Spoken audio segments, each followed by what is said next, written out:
Ketika kamu tidak lagi menjadi suara yang muncul di layar ponselnya, tidak lagi menjadi kehadiran yang bisa ditebak, dia dipaksa menghadapi sesuatu yang lebih dalam daripada sekadar kesepian. Dia harus berhadapan dengan cermin ketidaksadarannya sendiri. Dan dalam pantulan itu, dia mulai melihat apa yang selama ini tak diakui, bahwa kamu bukan hanya pelengkap latarnya. Kamu adalah proyeksi dari sesuatu yang belum selesai dalam dirinya. Carl Jung pernah menulis bahwa kita tidak menjadi tercerahkan dengan membayangkan figur cahaya, tetapi dengan menyadari kegelapan di dalam diri. Dan begitulah, ketika kamu menghilang, kamu menjadi bayangan. Tidak hadir secara fisik, tapi begitu hidup dalam alam bawah sadarnya. Kepergianmu memaksa proses yang lebih besar dari sekadar kerinduan. Itu adalah proses individuation, pemisahan dari ilusi keutuhan yang palsu. Karena begini, selama kamu hadir, dia merasa dirinya utuh. Dia meyakini bahwa perhatianmu akan selalu tersedia, seperti oksigen. Tapi ketika kamu menarik napasmu kembali, bukan dengan kemarahan, bukan dengan manipulasi, tapi dengan tenang dan penuh kesadaran, dia mulai tercekik oleh udara kosong. Dan saat itulah ego mulai retak. Ini bukan hanya tentang kamu yang tidak membalas pesannya. Ini tentang dunia batin yang terancam runtuh karena kehilangan pusat gravitasi semuanya. Lihatlah lebih dalam, karena ini adalah panggung tempat arketip lama terluka dan anima tak terjamah memainkan peran mereka. Mungkin dia dulu memproyeksikan pada dirimu gambaran perempuan yang ia kagumi sekaligus takutkan. Perempuan yang bebas, yang tidak bisa dikendalikan, yang mencintai tanpa menjadi budak perasaan. Dan dalam setiap interaksi, tanpa sadar dia mencoba memenjarakan kebebasan itu. Karena sisi dalam dirinya belum bisa menerima cinta yang tidak tunduk. Ketika kamu berhenti menghubunginya, kamu memutus aliran proyeksi itu. Kamu menarik kembali cermin yang selama ini dia gunakan untuk menipu diri sendiri. Dan seperti seorang anak yang kehilangan boneka yang bisa dia marahi, sayangi, dan acuhkan kapan saja, dia merasa kosong. Tapi ini bukan kehampaan yang menyedihkan, ini adalah kehampaan yang menyembuhkan. Lalu dia mulai bertanya-tanya, bukan hanya kenapa dia tidak menghubungiku lagi, tetapi apa yang hilang dariku saat dia tak ada. Pertanyaan itu membuka pintu ke ruang bawah sadar, dan di sanalah proses perubahan dimulai jika dia cukup berani untuk melangkah ke dalamnya. Namun jangan salah, tidak semua orang siap untuk melihat bayangan mereka sendiri. Beberapa akan marah, beberapa akan menyangkal. Mereka akan menciptakan narasi baru agar tetap merasa benar. Dia pasti sedang bersama orang lain. Dia terlalu dramatis, dia ingin diperhatikan. Semua itu adalah upaya ego untuk bertahan. Tapi jika kamu tetap diam, tidak bereaksi, tidak mencoba memperbaiki atau menjelaskan, kamu membiarkan kebenaran muncul dengan sendirinya. Dan tidak ada yang lebih kuat daripada kebenaran yang datang tanpa paksaan. Kamu bukan pergi karena ingin dia mengejar. Kamu pergi karena akhirnya kamu memahami nilai keberadaanmu.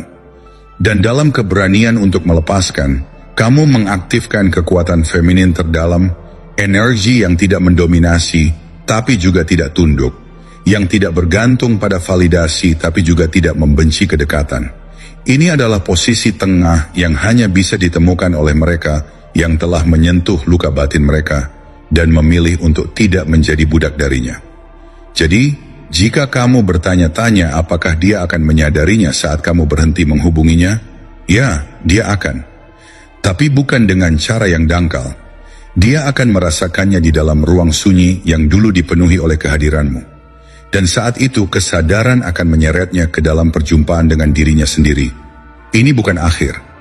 Ini adalah awal dari sesuatu yang jauh lebih besar. Bukan antara kalian berdua, tetapi antara dia dan dirinya sendiri. Dan kamu sedang berjalan menuju versi dirimu yang tidak lagi mengemis, tapi memilih. Tidak lagi bertahan dalam cinta yang tak seimbang, tapi berdiri dalam keseimbangan yang kau ciptakan sendiri. Dalam keheningan yang kamu ciptakan, sesuatu dalam dirinya mulai meleleh, perlahan seperti lilin yang menetes tanpa suara.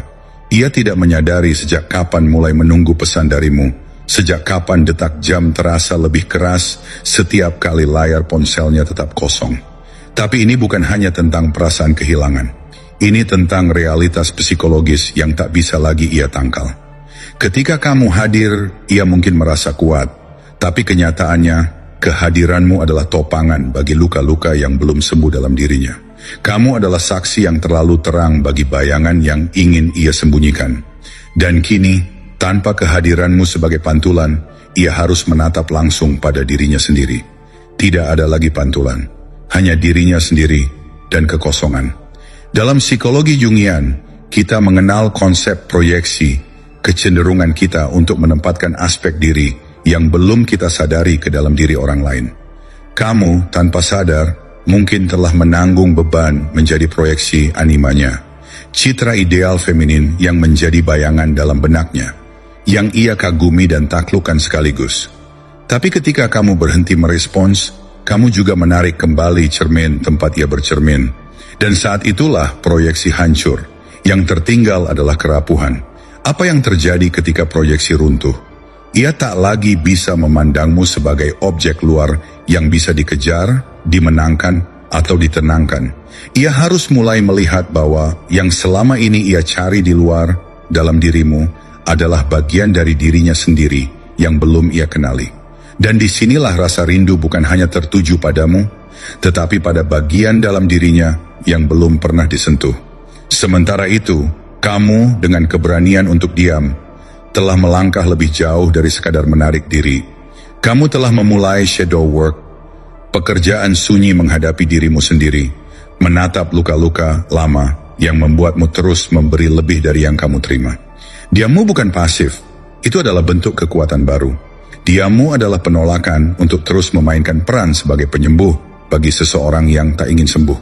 Diammu adalah revolusi batin. Dan saat dia mulai menyadari bahwa kamu bukan lagi suara yang menyapanya setiap pagi, bukan lagi jeda dalam hari-harinya, bukan lagi pelabuhan bagi emosinya, ia juga mulai merasakan keganjilan yang belum pernah ia alami.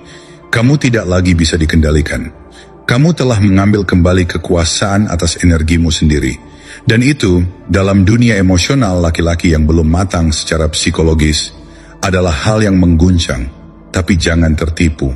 Guncangan tidak selalu menghasilkan perubahan. Sebagian akan mencoba kembali, bukan karena cinta, tapi karena mereka kehilangan cermin untuk menenangkan egonya. Mereka akan datang dengan janji, penyesalan, bahkan air mata.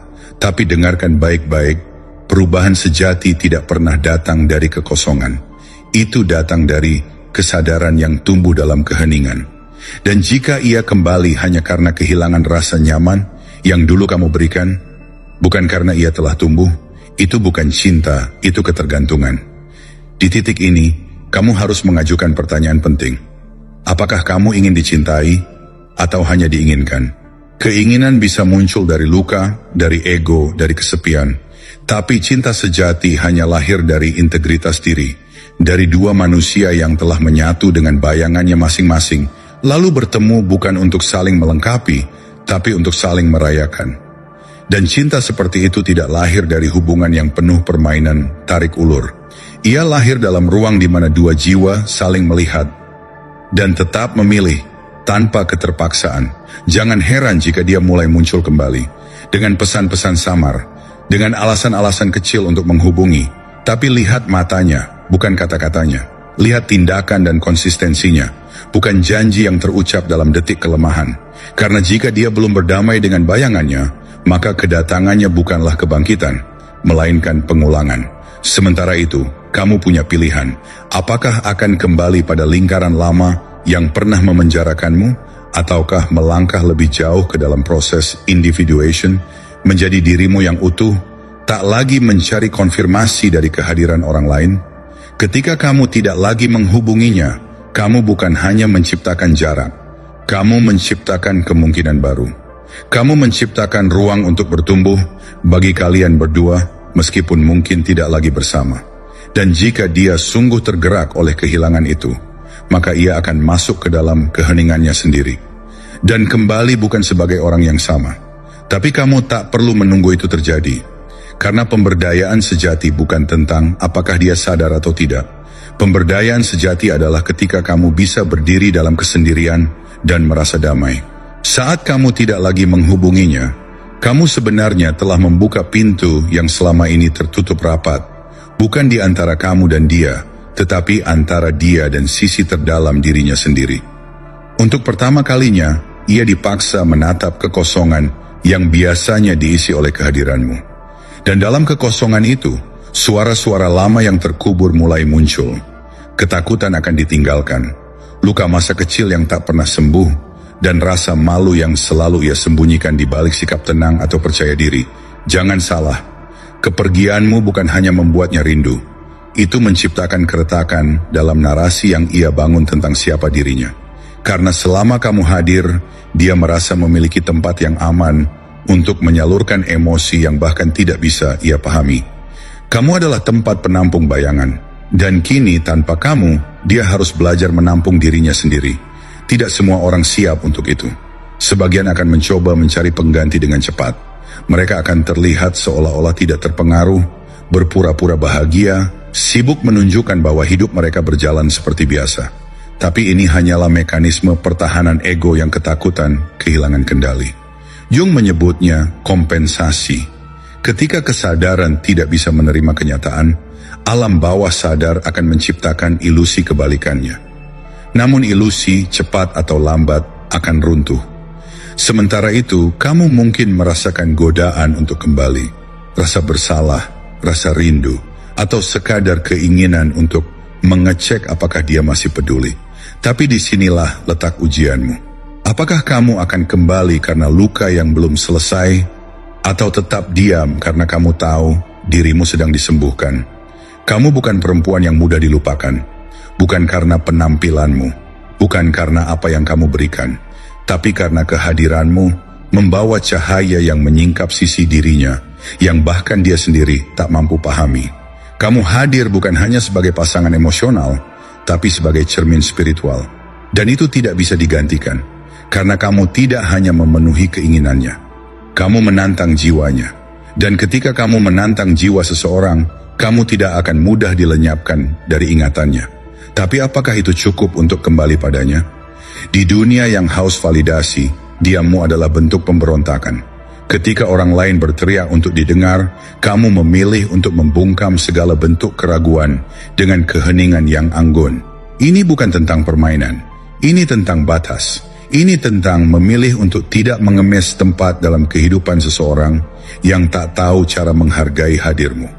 Kamu bukan marah, kamu bukan pendendam, kamu hanya akhirnya sadar bahwa kamu layak didengar tanpa harus berteriak, layak diperjuangkan tanpa harus memohon, layak dipilih tanpa harus bersaing.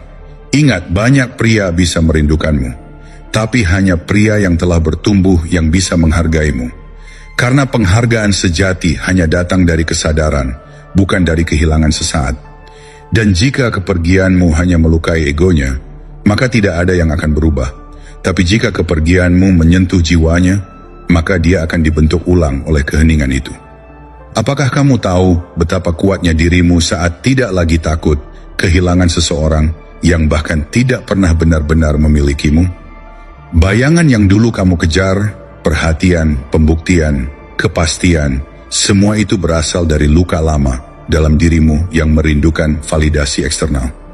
Tapi sekarang, kamu mulai menyadari bahwa luka-luka itu bukan kutukan. Mereka adalah pintu. Dan setiap langkah menjauh darinya adalah langkah menuju dirimu sendiri. Ini adalah fase transformasi yang tidak semua orang berani jalani. Banyak yang lebih memilih kembali ke hubungan yang familiar, meski menyakitkan. Tapi kamu sedang melampaui lingkaran itu. Kamu sedang melahirkan kembali versi dirimu yang tak lagi mudah digoyahkan oleh hasrat sesaat, rayuan manipulatif, atau rasa takut akan kesendirian. Kesendirian, jika kamu mampu memeluknya, bukanlah kutukan. Ia adalah tanah subur tempat jiwamu bertumbuh. Dan dalam ruang itu, kamu akan menemukan bahwa kamu tidak kekurangan.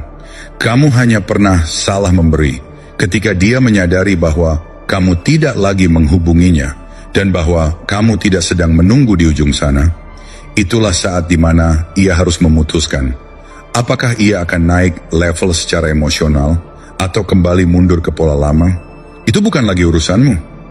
Karena wanita yang sudah melihat bayangannya tidak akan kembali menjadi pengemis cinta. Saat kamu tak lagi menghubunginya, Kamu bukan hanya hilang dari hidupnya. Kamu memutus pola yang selama ini memberinya rasa kuasa semu. Dan inilah fakta yang tak banyak disadari. Keheningan adalah bentuk kekuatan yang hanya dimiliki oleh mereka yang telah melewati badai batin mereka sendiri. Kamu menjadi perempuan yang tak lagi bisa dipanggil kembali hanya dengan isyarat kecil, karena kamu telah belajar menyaring mana suara hati dan mana ilusi luka lama yang menyamar sebagai cinta. Dalam dunia psikologi, ini disebut differentiation of self, kemampuan untuk memisahkan identitas emosionalmu dari identitas orang lain tanpa kehilangan empati. Ketika kamu tidak lagi bereaksi terhadap ketidakpastian yang Dia ciptakan, kamu menunjukkan bahwa kamu telah tumbuh. Dan pertumbuhan itulah yang mengguncang fondasi eksistensialnya. Karena seseorang yang telah terbiasa menjadi pusat perhatian akan merasa kehilangan arah ketika kamu satu-satunya yang tidak lagi menari mengikuti nadanya, pergi tanpa suara. Dia mulai bertanya-tanya, apa yang membuatnya bisa pergi seperti itu? Dan pertanyaan itu bukan kamu yang akan menghantuinya. Karena jawaban dari pertanyaan itu hanya bisa ditemukan jika dia berani melihat ke dalam luka-luka masa lalunya, ke dalam narasi egonya, ke dalam bayangan yang selama ini ia hindari. Sebagian pria akan melawan refleksi ini. Mereka akan mempermainkan rasa bersalahmu, menciptakan drama, menuduhmu berubah, bahkan mencoba membalikan kenyataan agar kamu merasa bersalah karena mengambil jarak. Tapi ini hanyalah bayang-bayang yang melawan kematian. Karena kamu, dengan diammu, telah membunuh versi dirinya yang bergantung pada dominasi emosional. Dan ini penting untuk kamu pahami. Bukan tugasmu menyelamatkannya dari proses ini. Kamu telah memainkan peranmu. Kamu telah memberi. Kamu telah mencoba mengerti. Tapi pertumbuhan batin bukan sesuatu yang bisa kamu lakukan untuk orang lain. Mereka harus memilihnya sendiri. Dan seringkali, pilihan itu hanya lahir dari rasa kehilangan yang menyakitkan. Jika kamu kembali terlalu cepat, kamu akan menyelamatkannya dari rasa sakit yang seharusnya menjadi pemicu kebangkitannya. Jung mengatakan, hingga Anda membuat yang tidak sadar menjadi sadar, itu akan mengarahkan hidup Anda dan Anda akan menyebutnya nasib. Dan saat kamu menghilang dari orbitnya, kamu menciptakan jeda yang cukup dalam untuk kemungkinan itu terjadi. Bahwa ia bisa melihat hidupnya, pilihannya, polanya, ketakutannya, dengan kesadaran yang belum pernah ia capai sebelumnya. Tapi sekali lagi, itu adalah urusannya. Kamu tidak lagi bertanggung jawab untuk menjadi katalis yang menyakitkan demi kebangkitannya. Sementara itu, kamu terus bergerak. Kamu mulai mengenali bahwa cinta sejati tidak pernah membuatmu mengecil. Bahwa kehadiran yang sehat bukanlah tentang menjadi cukup baik untuk diterima, tapi tentang menciptakan ruang bersama tempat kamu, dan dia bisa berkembang dalam kebebasan, dalam rasa hormat, dalam kejujuran emosional. Ketika kamu tidak lagi menghubunginya, kamu sedang menarik kembali energi hidupmu dari tempat yang salah.